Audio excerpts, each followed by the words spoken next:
प्रभु यीशु मसीह के नाम में आपको अनुग्रह, शांति और आशीष मिले। जो रेलवे क्रॉसिंग होते हैं वहाँ पर रेलवे की तरफ से कोई गार्ड या कोई कर्मचारी बिठाया जाता है ताकि ट्रेन जब भी आने वाली होती है तो वो सिग्नल दे। तो आज के दिनों में तो सारे इलेक्ट्रॉनिक सिग्नल्स होते हैं, लाल हो जाता है, ग्रीन हो जाता है। लेकिन जहाँ जहाँ ये इलेक्ट्रॉनिक सिग्नल्स नहीं होते वहाँ पर आदमी जो रेलवे का कर्मचारी होता है वो लालटेन से सिग्नल देता है। तो विशेषकर कोई ऐसा स्थान था जहाँ पर कोई फाटक या बैरियर नहीं था आम रास्ते के लिए और वहाँ से रेलवे लाइन जाती थी। तो जब भी कभी ट्रेन आती होती है तो उस कर्मचारी को लालटेन घुमानी थी जिसमें लाल लाइट होती है या रोशनी होती है लाल, ताकि सामने वाले लोग और गाड़ियां वो रुक जाए और ट्रेन के जाने के बाद फिर वो जा सकती है जब वो ग्रीन लाइट दिखा दे।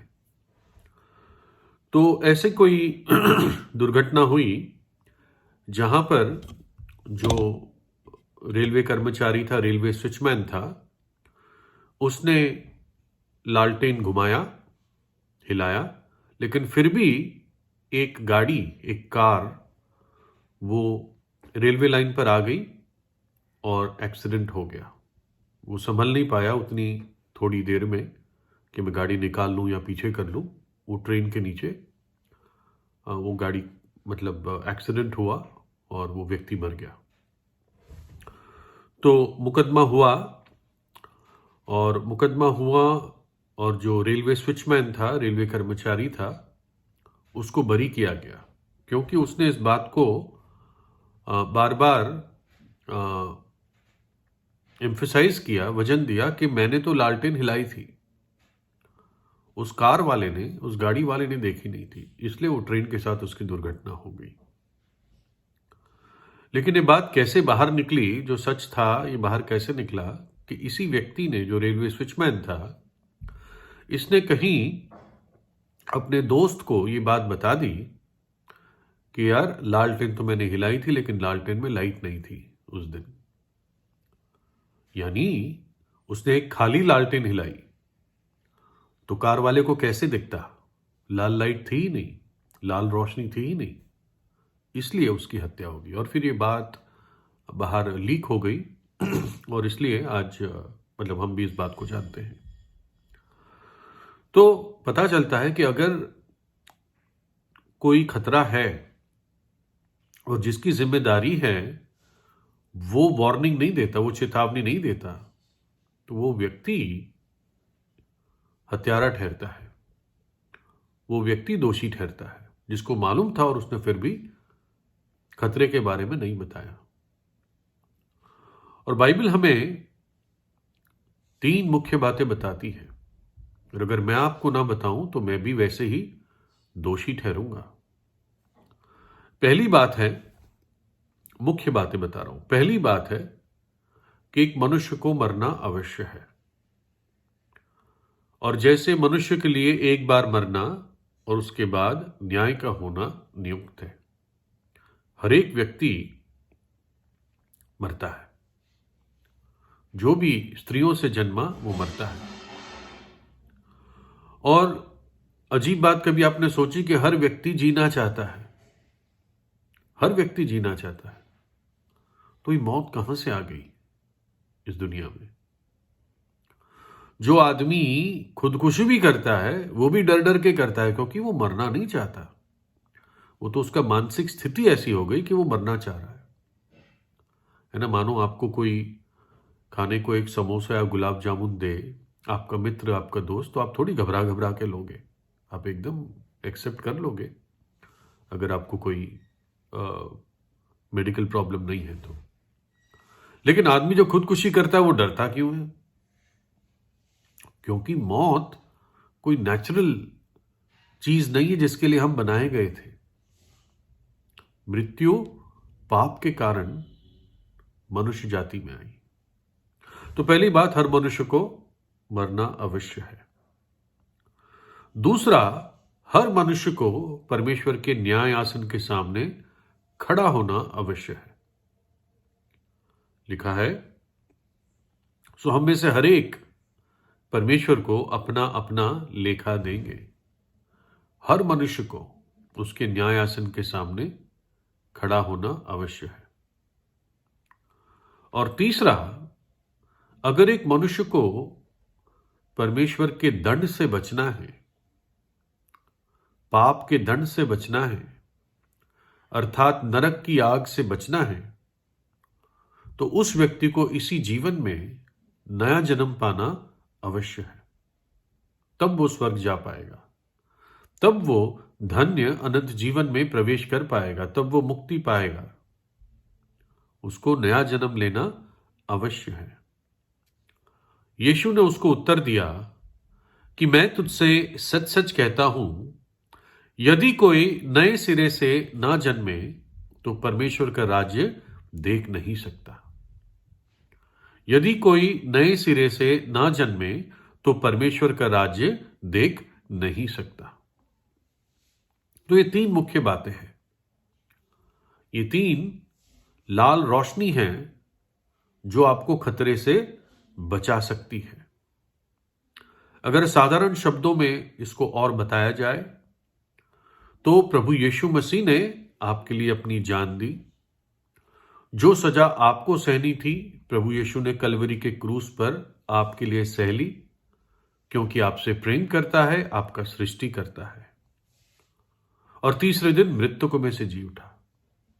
वो मर नहीं सकता था, है ना, लेकिन हमारी सजा को लेने के लिए उसने मृत्यु को अपनाया। आपके पापों की कीमत उसने चुकाई और आज अपने क्रूस की मृत्यु के द्वारा आपको अनंत जीवन और उद्धार देता है, अगर आप विश्वास करते हैं। तो इसलिए उसको अपने हृदय में बुलाइए, अपने उद्धारकर्ता की तरह, क्योंकि प्रभु यीशु ने कहा, मैं तुमसे सच सच कहता हूं, जो मुझ पर विश्वास करता है अनंत जीवन उसी का है। ये जो मुख्य बात, ये जो तीन बातें जो मैंने आपको बताई, मनुष्य का मरना अवश्य है, मनुष्य का न्याय होना अवश्य है, और मनुष्य को अगर स्वर्ग जाना है तो उसका नया जन्म होना अवश्य है। पापों की क्षमा मिलना उसका अवश्य है, तभी वो स्वर्ग जा पाएगा। और इसी बात को बाइबल एक शब्द देती है, उस शब्द है सुसमाचार, कि ये सुसमाचार है मनुष्य जाति के लिए कि वो दंड से बचकर अनंत जीवन में परमेश्वर की उपस्थिति में प्रवेश कर सकता है। और क्यों? क्योंकि यीशु मसीह ने क्रूस पर अपनी जान दी। यीशु मसीह हमें उद्धार देने के लिए आया। यह सुसमाचार है। तो एक बार शैतान और जो उसके दूत है, दुष्ट आत्माएं, इनका कॉन्फ्रेंस हो रहा था। ठीक है ना। शैतान सारे अंधकार का राजा है और बहुत पावरफुल अंधकार की शक्ति है। कुछ लोग उसको शैतान कहते हैं, कुछ लोग उसको इब्लीस कहते हैं, इंग्लिश में उसको डेविल कहते हैं।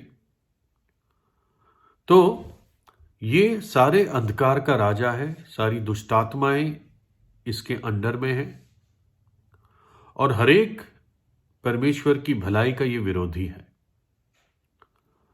और अभी हमारा विषय नहीं है, लेकिन शैतान और उसके सारे दूतों का अंत नरक की आग है, और उसमें घसीट के ले जाने के लिए वो पूरी कोशिश करता है कि सारे मनुष्य को उसमें मैं घसीट के ले जाऊं, क्योंकि मनुष्य परमेश्वर की विशेष सृष्टि है जिससे वो प्रेम करता है, और इसलिए शैतान मनुष्य का विरोधी है।